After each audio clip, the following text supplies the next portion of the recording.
Insiden bom bunuh diri yang terjadi di pos polisi Tigi Kartasura Senin malam terjadi sangat cepat. Pelaku berinisial RA ternyata masih hidup dalam kondisi terluka berat akibat bom yang coba ia ledakan. Berikut kronologi insiden ledakan yang coba kami rangkum dari berbagai sumber.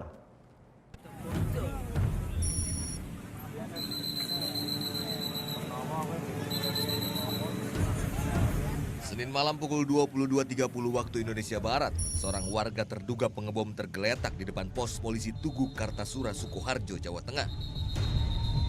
Orang yang ngebom bunuh diri masih hidup ternyata gagal masuk. Pasca ledakan situasi malam itu pun genting, sebab ledakan terdengar hingga radius 1 km.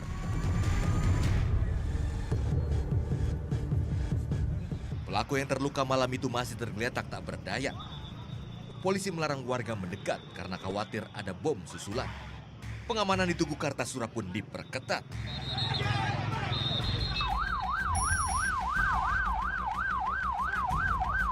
Pelaku yang masih hidup langsung dievakuasi menuju RSUD Muwardi, Kota Solo.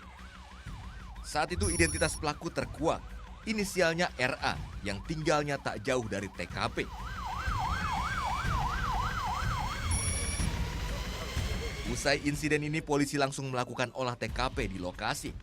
Polisi menyisir sejumlah barang bukti, mulai dari awal pelaku berada hingga berhenti di lokasi peledakan. Akibat ledakan ini, bagian depan pos polisi tersisa gosong bekas ledakan. Di waktu yang bersamaan, polisi juga menggeledah rumah RA di Keranggan Kulon Wirogunan, Sukoharjo. Di penggeledahan selama 2 jam ini, petugas mengamankan beberapa barang bukti bahan peledak, seperti serbuk putih, saklar, baterai HP, dan aluminium. Switch untuk on off itu saklar kabel, ada baterai HP, ada aron baterai HP, ada aron, ada belerang yang jelas. Di rumah ini RA tinggal bersama orang tuanya. Selama ini ia sehari-hari bekerja di sebuah toko roti di Pasar Kliwon. Dari temuan barang bukti di dalam rumahnya ini, polisi pun akan mengembangkan penyelidikan. Dan ada beberapa barang yang diduga berkaitan dengan di TKP. Dengan demikian ini untuk meyakinkan kita dalam proses pembuktian. Jaringannya belum diketahui, ya? Jaringan baru kita ungkap, ya, kalau kita sudah bisa mengumpulkan semua bukti-bukti dari orang TKP.